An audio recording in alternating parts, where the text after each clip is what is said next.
by your humility, you'll advance in spiritual life, and they'll see that, and they'll recognize that, and they'll want to come to you. Not that you have to tell them to come to you, but they'll want to come to you because of your spiritual advancement. So in that way, then, things can go on. So this unity in diversity, very important principle.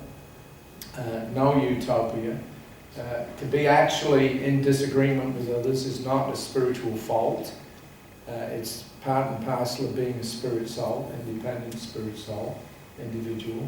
And we have to learn how to meld the two together. That's called the Chinchibeta-Beta-Tatma. Yeah, there's the individuality of the devotees, and there's the oneness of the requirement, for spreading Krishna consciousness in an organized fashion through an entity like ISKCON. So Prabhupada had to figure out how to cater for both things. And of course he did that very expertly. Yeah, he gradually groomed the GBC up to a point where he felt that they could actually take the responsibility in his absence. So every year then, he was, having the GBCs meet, and here we see that in 73, now we're saying now the next GBC meeting should be in Mayapur at the Gaurpurnima Festival in 1974. So that was the first year that the whole GBC met in the Holy Dham. I think I mentioned the other day that by late 73 it became obvious to Prabhupada that he had some facility now in the form of the Lotus Building to offer to the visiting devotees. So he sent this instruction out that everybody, all the temple presidents and as many devotees as they can bring from their temples should come to Mayapur every year for the Gaurpurnima Festival, and Mayapur and then Vrindavan. So the same thing with the GBCs. All right, now we've got some facility there. I want all the GBCs now to meet every year in Mayapur, because Prabhupada knew that meeting in the Dham has a special effect. You can have meetings anytime, and he did approve having mid-year meetings, which nowadays they're also doing. But the main meeting of the year was going to be in Mayapur, because Prabhupada knew that just being in the Dham itself would purify a lot of these, inherent tendencies that we have to fight and argue. Although I have to say that it did take us quite a long time to get over that. After Prabhupada's disappearance, we had, the regular meetings every year. And sometimes I remember things were wild. I was made a GBC at 26 years old, so was Rameshwara. And, we were going for it. We were pretty energetic individuals. And you had all these brilliant personalities, Harikesh and Ansaduta and Kirtanananda and Guru Kripa and Tamal Krishna and Hridayananda, and all, highly qualified and brilliant in their own rights, but extremely individualistic. And I remember there was rarely a meeting that we went through where we didn't have at least one person in the middle of it jump up, yell and shout, and storm out the meeting. And in the early 80s, when we started this candle business, I remember some of the temples we switched over, at least in Australia, we switched over from book distribution because we had so much trouble with the law. So we switched over to paraphernalia distribution, and we were making candles. And they started making a line of candles like animal shapes, rabbits, dogs, this, that, and the other. So one year I brought a candle of a dog to the meetings, the GBC meetings, and we had that on the front desk. And then anybody that flipped out and started yelling and screaming and, stomping out of the room, we were given the Mad Dog Award. If you've been to the GBC meetings in the last few years, you'll see that it's a vastly different atmosphere, thank God. But, anyway, the point is at least we were meeting. And Prabhupada was very, very careful, to establish that as a standard. So 74, they had the first meeting, but it seems like it was a fairly casual affair. There doesn't seem to be any minutes from the first GBC meeting in Mayapur.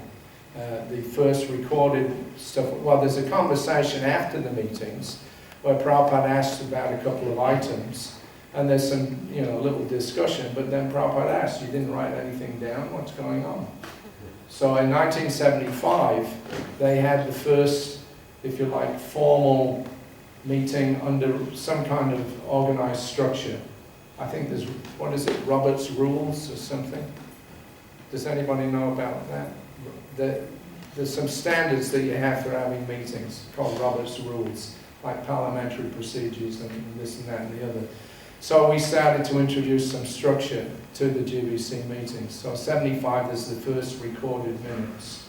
And there's a statement there about the position of the GBC in relationship to Srila Prabhupada. And then it deals with various other issues. So there was a record. In 1976, when they met again in Mayapur, Prabhupada was there, and he told them, now this year you appoint a chairman, a vice chairman, and a secretary.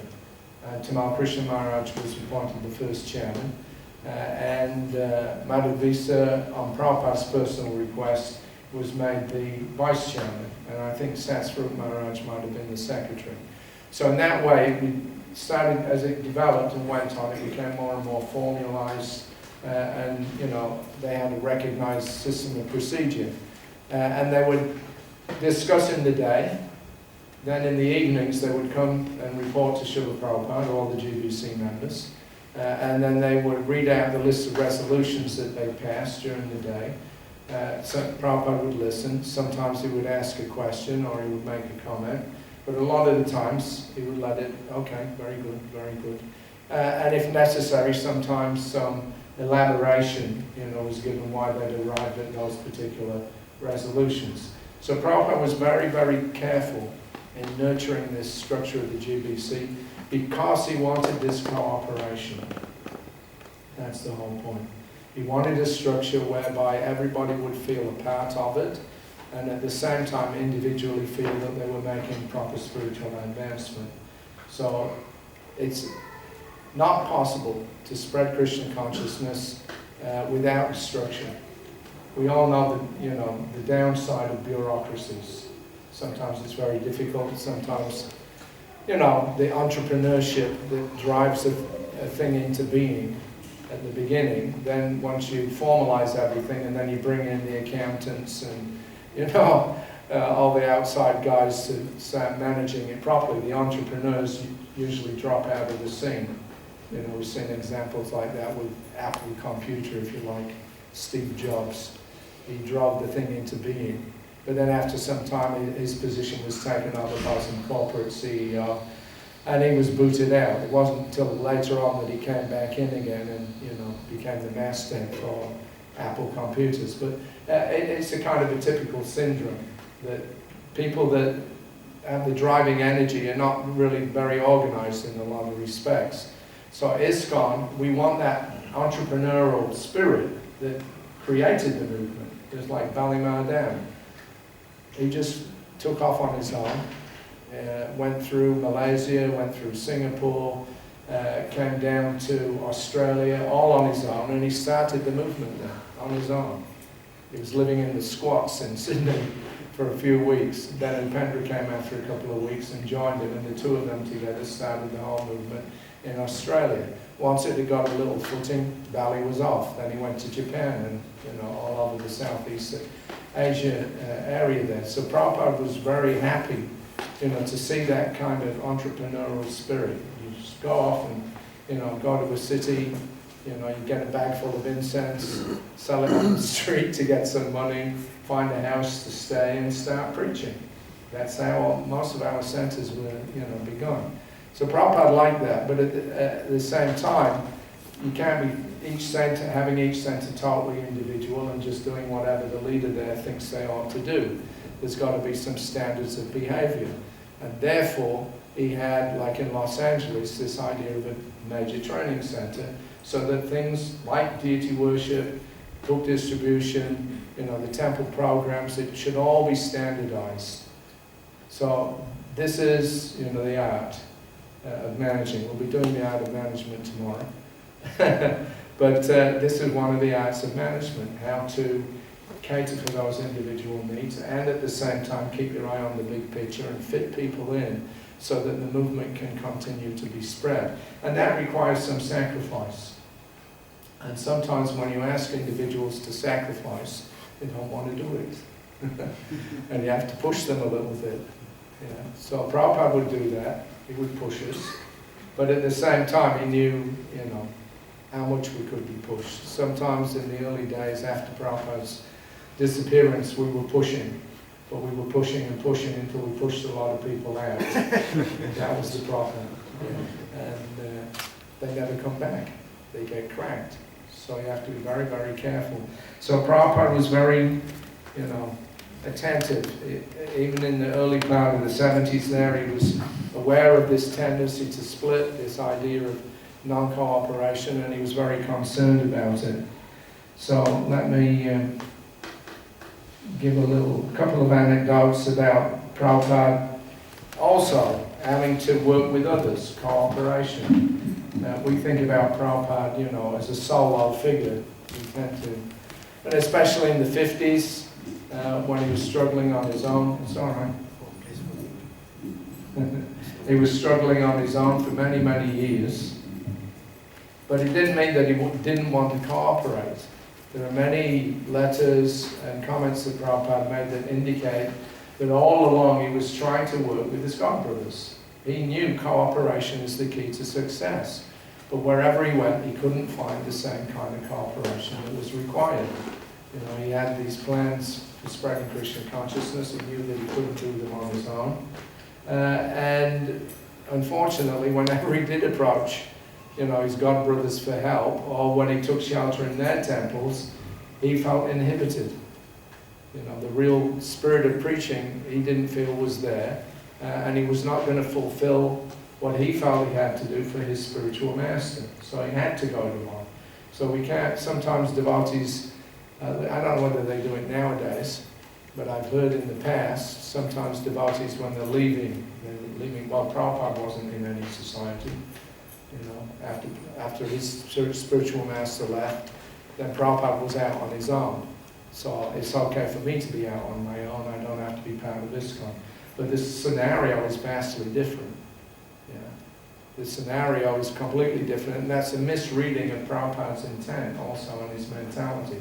Prabhupada was not out on his own because he wanted to be out on his own. He was out on his own because he wanted to fulfill his spiritual master's mandate, and he couldn't find anybody else that was doing it to the standard that he needed to be effective in his preaching. So he was forced to go out on his own. So in ISKCON, we don't need to go out on our own. That was what Prabhupada was trying to create. There should be some place where everybody can fit.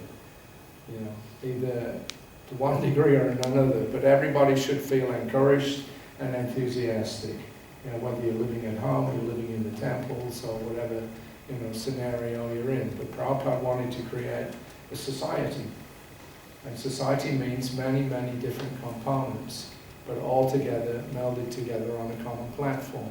So ISKCON is meant to be that platform, and Prabhupada himself, as I say, felt very strongly the need to have cooperation with others in order to make his plans a success.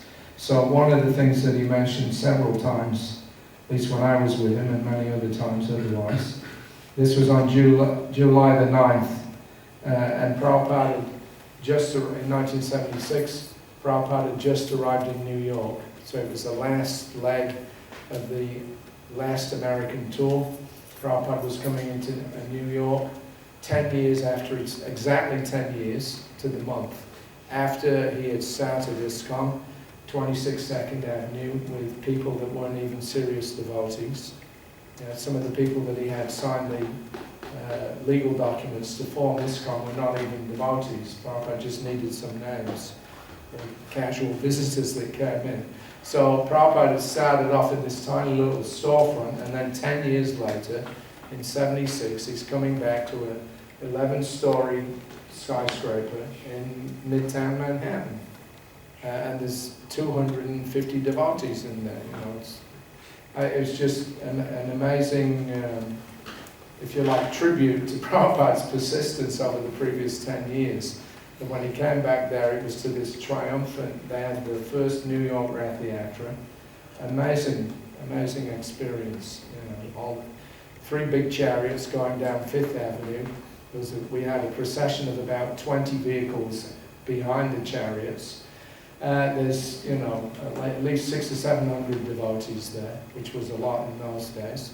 And tens of thousands of people were on the street watching the chariots go past. Prabhupada was on Subhadra's cart. I mean, it was a triumph.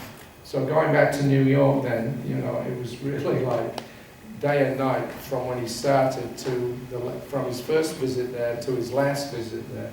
So we were picked up at the airport by Jayananda Prabhu, who has supported the temple in San Francisco in its beginning days by driving a taxi, and he chauffeured the brown LTD that Prabhupada was riding to the temple in. Prabhupada was happy to see him, recalling how he was driving and chanting in San Francisco and how he had given him a $5,000 donation for printing his books. Jayananda was the first one to come forward with a major, contribution to Prabhupada's books. He said Jayananda was a very good boy. As we came into Manhattan over the Triborough Bridge and down FDR Drive, Prabhupada recollected, in New York, I feel a little homely because it's the first place that I came to here. I was loitering in the street here and there. From 1965, September, to 1967, July, continually I stayed in New York. So that was an interesting comment that Prabhupada made several times. I was just loitering in the street. He said, I didn't know anybody, I had no money, no connections. Sometimes he would get on a bus and just sit on it until it got to the terminus and then come back again, just to see where it was going. And he would observe the American people. So he said, I was just walking around, checking everybody out, observing them. And he said, I was just loitering in the street. But he said, you also were loitering in the street. And then he gave the example of the man with the musical instrument. Yeah, he was a good musician, but he had no instrument. So in one place he found some wire. In another place he found a stick, bamboo. In another place he found a pumpkin gourd. So he combined them together and he made some nice music. So he said, in the same way, I was loitering, you were loitering, but now, and we couldn't do it, neither of us could do anything. But he said, now combined together, we can make nice music. So that was, Prabhupada was very mindful of the fact that, his success was built on the back, on the energy of his young disciples. Because his preaching he infused, his spiritual energy in us. We can't take any credit. But for Prabhupada, if he had not had that cooperation from his disciples, as he says, I'd still be sitting in Vrindavan and again become a mouse. So he was always cognizant and grateful, to the help that he got. And that's another thing that a manager should always have, a sense of gratitude to the rest of the devotees, who are also working very hard to keep the temple running. It's not that because I'm the temple president, I'm the guy that gets all the credit.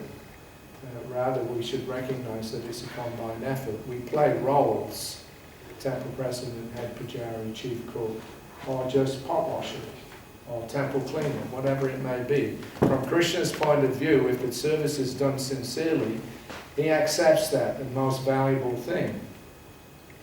So we shouldn't think that now, I'm better than this one, I've got a bigger position that makes me more qualified or more realized or whatever it is. We have to be realistic about our situation and realize that together we do something. Individually, none of us are capable of doing anything. That's a fact. But Prabhupada gave us a platform where all of these useless individuals can come together and do something meaningful. So that was his idea. So Rameshwara quoted Tamal Krishna Maharaj's comment in this morning's class that the devotees cannot understand the good fortune of this city, that Prabhupada had come here. Prabhupada smiled. Yes, he said, when I decided I shall go to the foreign countries, I never thought about going to London, which is significant because, of course, he was brought up in the British Raj days in India. And England, London was being promoted as the greatest city in all of creation. And, it's actually amusing. Because Prabhupada was brought up in Calcutta, and you see the Ganges there. It's a vast river, huge river network, especially when you get down in the Sundarbans. And the British were advertising, oh, the River Thames, you know. So Prabhupada had in his mind as a young child, the River Thames, it must be something huge, you know, they're glorifying it so much. He said, when I went actually to London, I saw it's just a canal. So, anyway, Prabhupada didn't think about going to London, yeah, although that was, you know, the influence. And of course, his godbrothers had first gone to London. Bhaktisiddhanta Saraswati told them to go to London first, so it would have been a natural place, but he didn't go there. He was always thinking about New York. He said, generally they go to London, but I thought, no, I shall go to New York. Very progressive, Tamal Krishna said. And Prabhupada laughed. I do not know. It was Krishna's dictation. I could have gone. London was nearer. But I thought, no, I shall go to New York. Prabhupada picked out the different streets and places that he used to visit as we drove past them. He said that he was loitering, going from one place to another aimlessly, and sometimes sitting by a bench by the river beneath the Brooklyn Bridge thinking, when shall I return to India? So sometimes, as he said, he would go to the shipping company, he would talk with the clerk there, when's the next ship going back to India? And then they would tell him, and then he'd go off, and he wouldn't go. And then after some time he came back again and asked again. So the man became puzzled that, Swamiji, you're always asking when is the next ship going back to India, but you never actually go. So Prabhupada said, no, he said, sometimes when I become a little disappointed, I think about going back, but actually I don't want to. So he was persevering. So anyway, that's Prabhupada's view of things. He couldn't do anything on his own, we couldn't do anything on our own, but together we make nice music.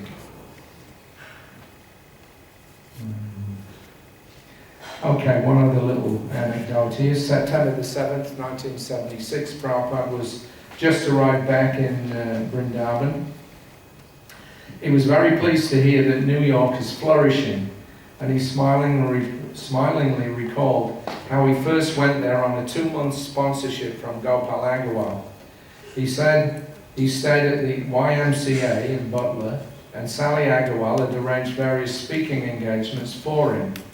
After 21 days, then he had travelled by bus to New York City alone and with practically no money. Each day he would get a bus to Central Station, and he would walk up and down Madison Avenue, 42nd Street, or go to the public library and other places of interest.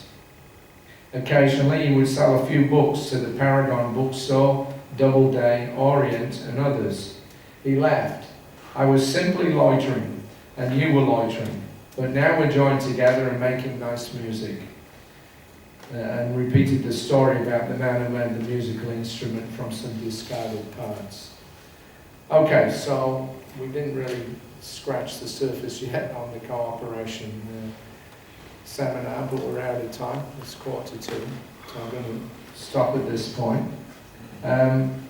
Does anybody have any questions or comments? Yes, Prabhu. So we have the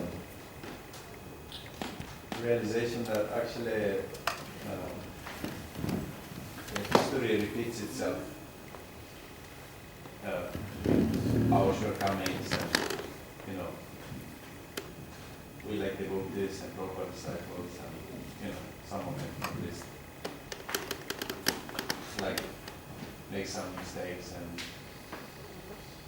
the human nature takes over and like that. And I was wondering,